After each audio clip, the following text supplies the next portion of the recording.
দুনিয়ার একটু মোহ পেয়ে আমরা অনেকেই আখিরাত ভুলে যাই।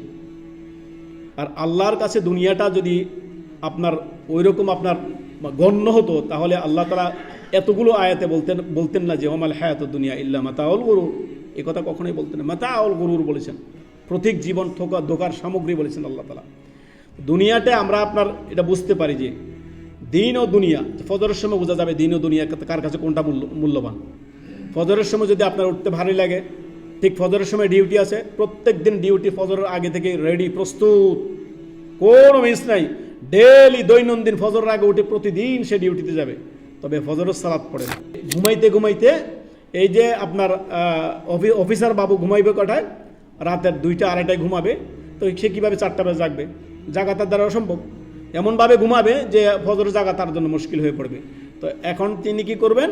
আপনার ঘুম থেকে উঠতে উঠতে সকাল 8টা বাজাবেন, অফিসে যাওয়ার আগে সে ফজর পড়ে যাবে। আমার সালাতটা কি হবে? আল্লাহ তাআলা সুবহানাহু ওয়া তাআলা কি বলেছেন? ইন্নাস সালাতা কানাত আলাল মুমিনিনা কিতাবান মাওকুতা। নিশ্চয়ই আল্লাহ তাআলা সালাতের জন্য ওয়াক্ত, সময় বেঁধে দিয়েছেন। আমরা সবাই বুঝি ডিউটি 8 ঘন্টা 8 ঘন্টা করতে হবে, 6 ঘন্টা করে আসা যাবে না। সময়ের কত মূল্য? প্রত্যেকটি বিষয় সময়ের সাথে নির্ধারণ। সুবহানাল্লাহ, রাত দিন সময়ের সাথে নির্ধারণ। আসমান জমিন সব কিছুই তার একটা সময়ে নিয়ন্ত্রিত ভাবে আল্লাহ তাআলা সব কিছুতে রেখেছেন।